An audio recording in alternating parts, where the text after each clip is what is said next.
Beauharnois-Salaberry. Merci beaucoup, Monsieur le Président. Alors, depuis l'adoption du dernier projet de loi fiscale technique en 2001, le gouvernement a apporté plusieurs changements de nature fiscale par l'entremise de lettres d'intention. Mais ces nouvelles mesures sont devenues pratiques courantes et ces dernières n'ont pas toujours été entérinées dans un projet de loi fiscale technique. Le projet de loi C-48, la loi modifiant la loi de l'impôt sur le revenu et autres lois fiscales, permettra d'entériner plus de 200 changements apportés au Code fiscal depuis 2001, donc depuis plus de 12 ans. Nous sommes en faveur de ce projet de loi parce qu'il permettra de mettre en œuvre une série de modifications techniques au régime fiscal élaboré au cours de la dernière décennie. Ces changements techniques sont d'ailleurs largement bénéfiques et nécessaires. Nous croyons au NPD qu'en fin de compte, ces changements auront un impact positif sur les revenus et qu'ils constituent un bon moyen de réduire l'évitement fiscal, comme on en a longuement parlé dans ce débat-ci.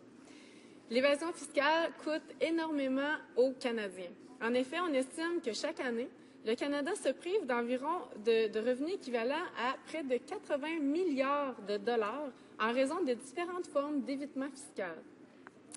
De nombreuses mesures peuvent être prises à l'endroit de l'évitement, notamment l'application équitable et uniforme de règles fiscales, comme ce projet de loi en fait lieu, l'échange automatique de données fiscales et l'adoption d'un protocole de publication des impôts payés pour les sociétés. Toutes ces mesures sont d'ailleurs impossibles à adopter sans le leadership du gouvernement. Je crois que ce projet de loi et les mesures qu'il comporte est un pas dans la bonne direction afin d'aider le gouvernement à lutter contre l'évitement fiscal et à décourager ces différentes pratiques. D'ailleurs, dans ce même ordre d'idée, on mentionne différentes mesures visant à assurer l'imposition du revenu de toute provenance des résidents du Canada, ainsi les mesures concernant l'imposition des sociétés étrangères affiliées de sociétés multinationales canadiennes. Ces mesures ont essentiellement pour but de garantir l'intégrité du régime fiscal et de décourager l'évasion fiscale. Le projet de loi contient également des dispositions mettant en œuvre diverses mesures techniques élaborées depuis 2002. Cette partie contient entre autres des mesures anti-évitement, que je ne nommerai pas parce que c'est très technique, des mesures limitant le recours aux générateurs de crédits pour impôts étrangers dans le but d'éviter de l'impôt étranger, des mesures précisant des règles sur les biens canadiens imposables des non-résidents et des immigrants, la création d'un régime d'information sur l'évitement de l'impôt pour que, justement, les gens puissent être informés sur les façons de faire de l'évitement et pour qu'ils puissent éviter de tomber dans le piège ou pour, justement, faire en sorte que ce soit plus facile d'identifier ces formes d'évitement-là. Toute opération d'évitement, c'est-à-dire qui vise à obtenir un avantage fiscal, doit désormais être déclarée pour plus de transparence, même si elle n'est pas abusive. Le projet de loi comprend également 3 nouvelles mesures que nous accueillons favorablement et qui n'avaient pas déjà été annoncées. Premièrement, plusieurs contraintes fiscales fédérales sont corrigées pour aider à régler des problèmes de transition. Deuxièmement, la formule d'attribution du revenu imposable des sociétés qui s'applique aux sociétés aériennes est modifiée pour veiller à ce que le revenu imposable d'une société aérienne soit entièrement attribué aux provinces et aux territoires où cette dernière dispose d'un établissement permanent. C'est un peu logique. Finalement, une mesure se rapporte au régime fiscal des actions appartenant à un résident temporaire aux fins d'impôt de départ. Tout ça, évidemment, c'est très abscon, mais ça fait partie justement des 1000 pages qu'on rajoute et ça rajoute à la complexité qu'on dénonce, étant donné que les mesures fiscales, depuis plusieurs décennies, contiennent déjà 3000 pages.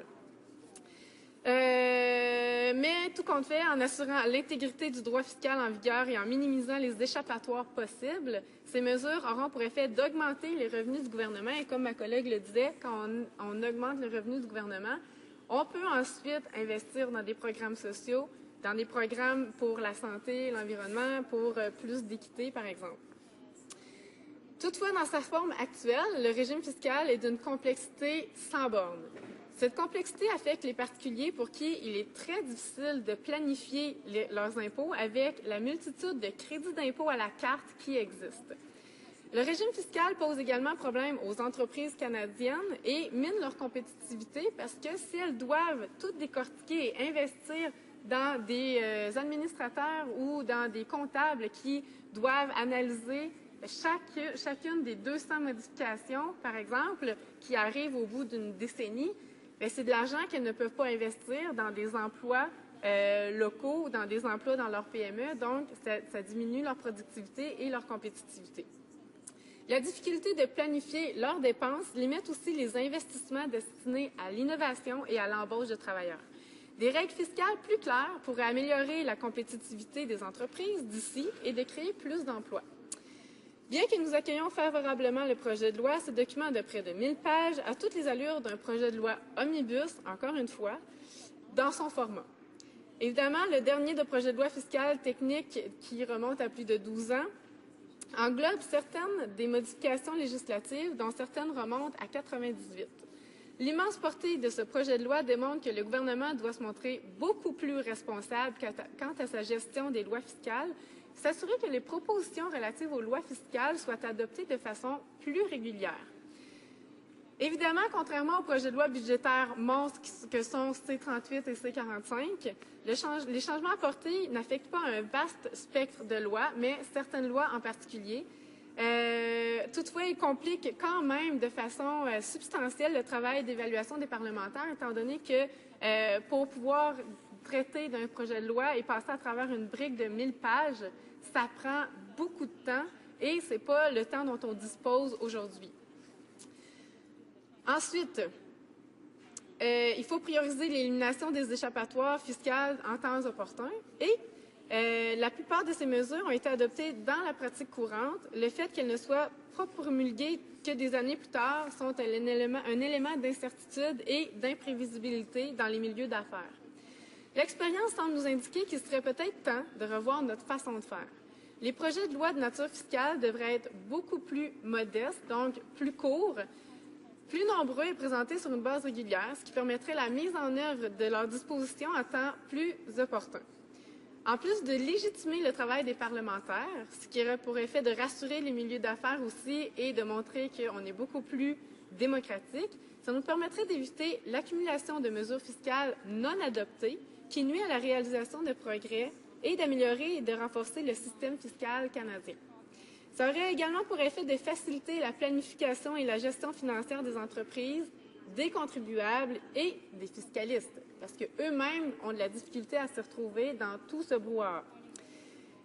Sans compter que l'adoption de mesures fiscales rapidement après leur annonce permettrait aussi au gouvernement de récupérer d'importantes sommes d'argent qui pourraient être investies dans des programmes comme des programmes de santé, des programmes d'éducation, des programmes d'inspection des aliments et pourquoi pas des évaluations environnementales, par exemple.